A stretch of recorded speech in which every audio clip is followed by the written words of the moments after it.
मला खूप targeted feel झालं टू बी ऑनेस्ट.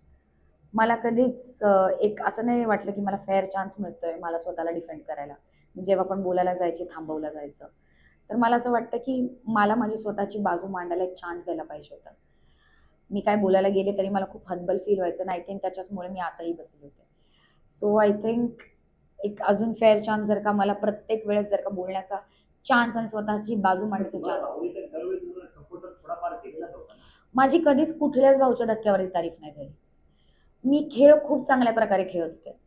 खूप वेळा असं पण झालंय की मी दुश्मनांना पण मॅनिप्युलेट करून मी स्वतः टॉपमध्ये आली आहे. त्या गोष्टीचं कुठंच कन्सिडरेशन नाहीये. मी दुश्मनांकडून नॉमिनेशनची पार्टी माझी वाचवली आहे त्या घोड्यावाल्या टास्ककडून. त्याचं कधीच अप्रिसिएशन नाही झालंय. मी टास्क इतके चांगले खेळले. एक पॉईंट आलं होतं जेव्हा टास्क रद्द करणं बंद केलं होतं आणि खूप जेन्युइनली खेळत होते तेव्हा सुद्धा माझी कधीच तारीफ नाही झाली. सो ते मला कुठेतरी टोचलं की एक टोकन ऑफ अप्रिसिएशन असतं ज्याच्यामुळे खेळामध्ये एक मोटिवेशन मिळतं ते मला कधी नाही मिळालं.